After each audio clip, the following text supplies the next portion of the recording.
Oke, assalamualaikum warahmatullahi wabarakatuh. Selamat datang di channel saya Rikustik, yang dimana sesuai judul kita bakal unboxing dan review serta mereplace keyboard dan baterai buat laptop Acer A1471.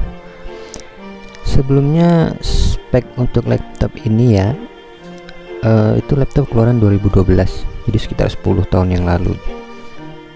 Tapi laptopnya itu masih bisa dipakai sampai sekarang ya.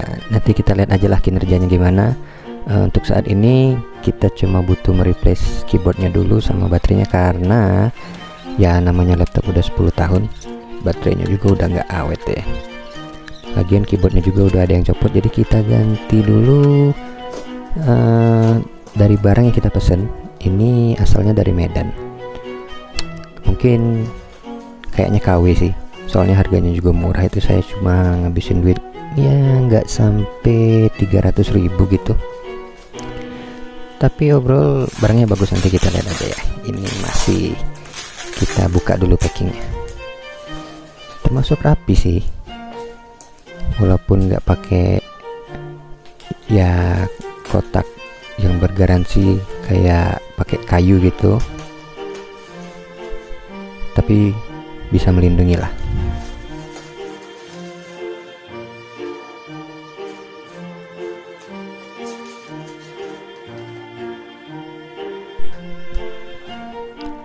Apa coba nunjukin kertas gini, emang kelihatan pak? Jadi itu nota pembeliannya.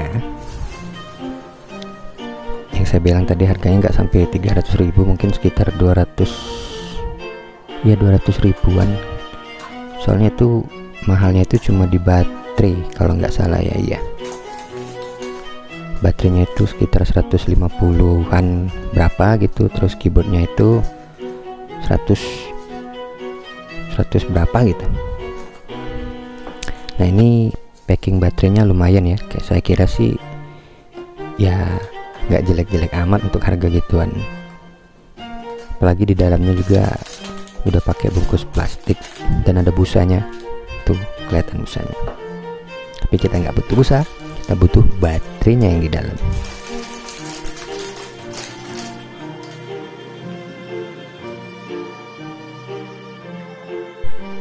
Jadi sekedar informasi buat teman-teman, build-innya ini barangnya itu nggak jelek-jelek amat, jadi kualitas plastiknya itu bagus, nggak ada part-part yang bocor kayak gitu. Apalagi di bagian keyboardnya ini saya kira udah hampir menyamai kualitas yang aslinya ya, soalnya bedanya tuh mungkin cuma dari ketebalan plastik, cuma kayak gitu aja. Secara fungsi nanti kita tes aja gimana.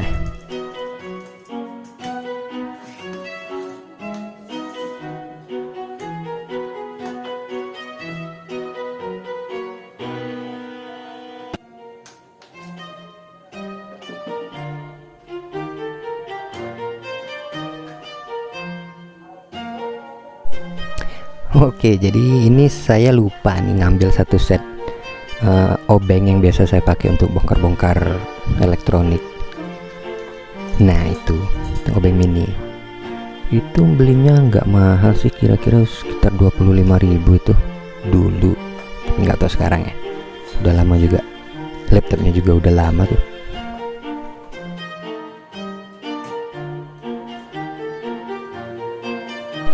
Nah jadi gini kondisi laptopnya, emang masih bisa dipakai sebenarnya, tapi keyboardnya itu ya itu di huruf E dan huruf R nya itu udah copot.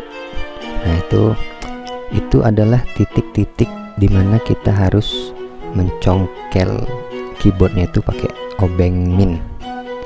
Jadi nggak ribet sih untuk buat pembongkaran keyboard di Acer A1471 ini. Tapi itu kayaknya matanya kegedean, jadi saya ganti lagi pakai mata obeng minus yang lebih tipis.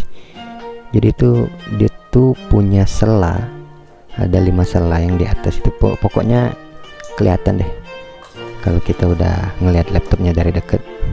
Nah itu tinggal dicongkel aja.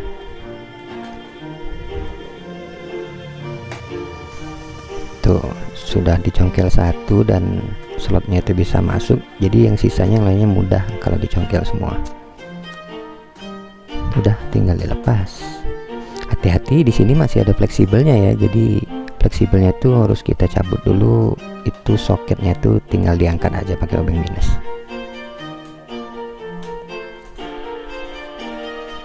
Udah tinggal dibuang, kayaknya kita nggak perlu lagi deh, walaupun itu udah bisa dikatakan barang orinya, tapi udah nggak bisa berfungsi secara maksimal lagi, jadi ya percuma juga. Lagian laptop kayak gini kalau dijual lagi laku berapa sih? Mending dipakai sendiri aja, karena sejujurnya untuk kelas zaman sekarang aplikasi-aplikasi yang bisa masuk ke laptop ini ya lumayan. Streamlab OBS, terus aplikasi apa ya, Photoshop 2020 itu masih bisa dipakai, karena Acer A1471 ini termasuk golongan laptop yang udah pakai Intel i3. Jadi itu kalau nggak salah waktu saya beli dulu, keluaran pertama Acer yang pakai generasi i3, tapi saya lupa sih itu generasinya generasi keberapa itu, soalnya belinya juga di Malaysia waktu lagi kuliah gitu. Kalau baterai nggak usah diajarin ya gimana cara bongkarnya.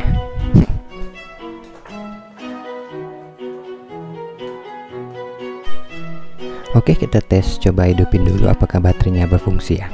Kayaknya nah itu hidup. Jadi pada saat beli baterai ini, waktu kita buka dan tes di layarnya itu kelihatan kondisi baterainya itu sudah terisi ya. Jadi di situ sekitar 93% dan bisa dipakai untuk standby itu sekitar 3 jam. Jadi kayaknya balik standar lagi, tapi nggak tahu ya itu bertahan berapa lama tuh baterainya. Soalnya kan bukan baterai ori juga. Nanti mungkin kita bikin lagi videonya, ketahanan baterainya itu bakal berapa lama nanti. Nah ini kayaknya nggak kelihatan ya ngetes keyboard, tapi percuma ini layarnya dari luar. Oke, kita coba tes pakai charger, apakah masuk. Sebenarnya di situ ada bunyinya tuh ting, tapi ya karena dari jauh kita nggak kedengeran ya. Masuk ya. Oke, obrol gitu aja. Terima kasih udah merhatiin. Sampai jumpa di video berikutnya.